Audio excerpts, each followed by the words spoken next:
Chapter 1. The Flat Whisper. In a realm of only 2 dimensions, Lino existed, a sentient line. His world was flat, uncurved, and bound by the simplicity of geometric rules. He did not know height, depth, or volume. He only knew left and right, up and down, and that the edges of his world were sharp and final. But lately, Lino had begun to dream, strange images, shadows that stretched above and below. In his dreams, he saw beings with curves, rotations, and impossible angles. One of them stood out, a creature he could not fully see but felt deeply. Zahin, a being from the 7th dimension. Chapter 2. Zahin, from the 7th dimension, had mastered the art of perception.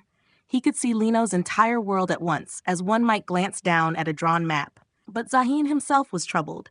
He had begun receiving dreams not his own. In those dreams, he felt a presence far greater than his own, an entity whose perception did not merely include space, time, or motion, but the very roots of becoming. That entity was Jali al-Shay, the Made Thing, a conscious pulse of the 13th dimension, a realm beyond all geometry and physics, where existence is not a given, but an ongoing decision. Zahin understood that his meeting with Lino was not coincidence. It was orchestrated. And it was not the final layer, only the first fold. Chapter 3. That which cannot be named. In a dream, or perhaps within something deeper, Zahin found himself suspended in a place with no floor, no sky, only pure occurrence. Here he was no longer a being, but a node of attention. There he encountered the thing from the 13th. It spoke, not with voice, but with pure knowing. I am not a being. Being is a concept you invented to tame chaos. I am what comes before the need for a name. Zahin then realized he was never speaking with it. He was being shaped by it. The encounter was a process of upper embodiment, not of the higher descending, but of the lower being permeated by it. Zahin no longer knew if he was himself. Perhaps he was only a line in a story the thing was dreaming. Chapter 4. The wall that cannot be seen. Somewhere outside all dimensions, there is the wall, not a surface, but a source.